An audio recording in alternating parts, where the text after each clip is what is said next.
Here in Georgia, Mika, you have Republicans, Georgia Republicans, who have criminalized the handing out of water. You know, as somebody said last night, that when you make it a crime to give people who need water, you know you're probably on the wrong side of history. Several civil rights groups are challenging the state of Georgia over its controversial new voting laws and prevents third parties from handing out food or beverages to voters waiting in line. And it's now a crime in Georgia for anyone other than a poll worker to offer food or water to people waiting in the endless lines they often see in the large cities. And makes it a crime to deliver food and drink to people waiting in line. And it makes it a crime, a misdemeanor, to just give someone waiting in line to vote anything to drink, any water or any food.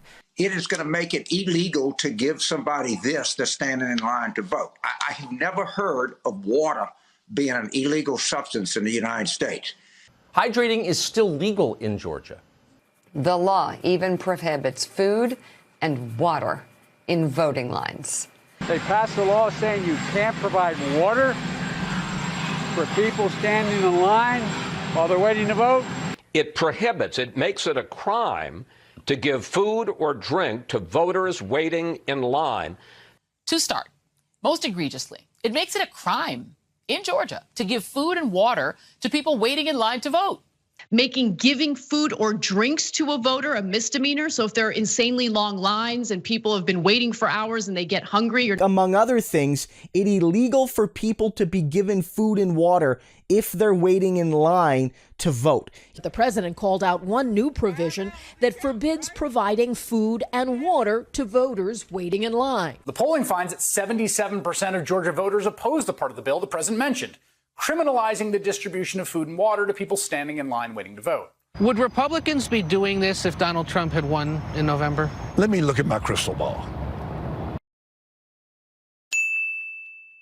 Imagine being so desperate to try and disenfranchise people of color that you'd actually show up on national television to defend a law criminalizing giving people water while they stand on line to vote. Are you really suggesting that it should be wrong to provide water or drinks to people waiting online to exercise their democratic franchise? No, I'm not. What I'm suggesting is wrong is to suggest that the law does that. Well, that's what the law says, Josh. That's what the law says, Josh. It doesn't. Now, Holmes is claiming that the text of the law says that it's there to prohibit political entities seeking to influence your vote, but that's not what the text of the bill actually says. It's sick.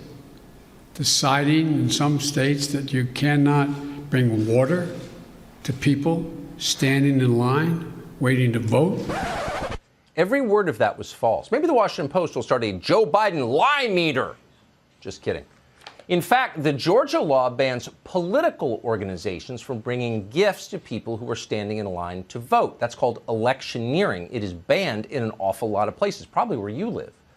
But there is no prohibition in Georgia or anywhere else against people getting water and food in line if it comes from someone other than a political operative, if it comes from a friend or family member, for example. And by the way, they can also bring their own water.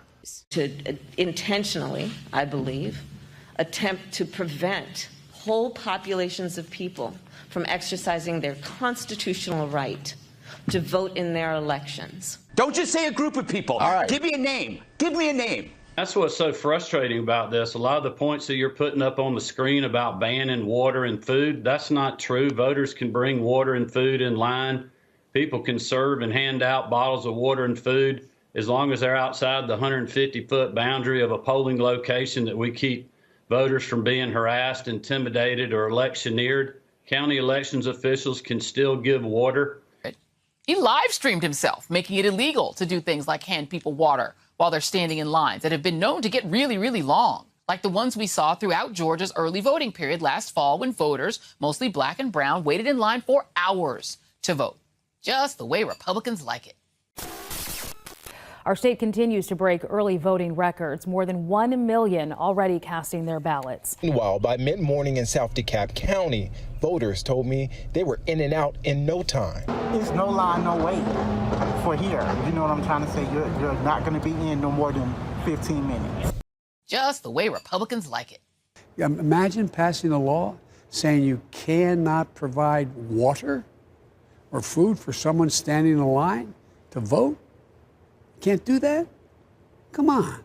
Ainsley, through this whole thing, has been the president of the United States, saying it's sick, it's Jim Crow on steroids, and then recommending the All-Star game leave Atlanta. Yeah. Are you kidding? A president All pushing based on for lies. boycotts All based in on America? lies. All based on lies, saying you Unbelievable. can't get water in line and saying that polls close at 5, which is not true. All right. That's why he got 4 Pinocchios, the president. Yeah, that's right. One of our purposes here on this show is to correct the record, to tell the truth, so that you can see through the lies and the issues in our public square. One of those, of course, is the smear on the bill in Georgia attempting to accomplish some semblance, even a somewhat benign, watered-down semblance of voter integrity. It's been smeared as a voter suppression law. Because the water and food, Rachel, is something that's been made a big deal of. Oh, it's illegal to hand out water, right? It's not illegal to hand out water in Georgia. It's illegal for anyone but a poll worker to do so. So poll workers can still walk the line and hand out water, provide water. Of course, you can bring water as well. What it's wrong to do, what they're trying to discourage, is campaign electioneering. So in other words, campaigns coming out, handing out gifts, food, and water, obviously with the underlying message, vote for our guy. The new law will now also require photo ID to request an absentee ballot. But the White House says that could discourage elderly, poor, and minority voters, less likely to have government-issued ID. And the vast majority of people support the voter ID. And in Georgia for decades now, you can, if you don't have an ID, you can get one for free from your county elections office. And here's my final point and my final question. Do any of you people know anybody who doesn't have an ID? Because I have been around. I've been around on this world for over a half a century. I have never met somebody who doesn't have an ID. I'm not sheltered. If you could just name one person who doesn't have an ID, and maybe we could have them on a show and talk to them and how they get through their lives without an ID. How are they going to get a passport for their vaccine if they can't prove that's really them? So this is where old Democrat arguments go to die. You just push them a little bit. Like, tell me who these people are. Don't just say a group of people. All right. Give me a name. Give me a name. I took a couple minutes this morning to think, what is this actually about? Because it's not about IDs, and it's certainly not racist motives, ultimately, if you're thinking about it. It's not about 2018 and Stacey Abrams' election denial. It's all about Trump, actually. The Georgia GOP had the audacity to think seriously about voter integrity after he challenged the results there.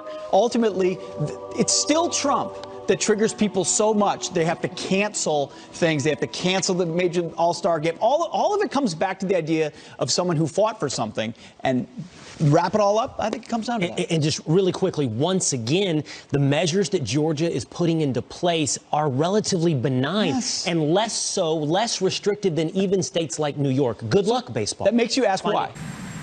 I am the chosen one. Just the way Republicans like it.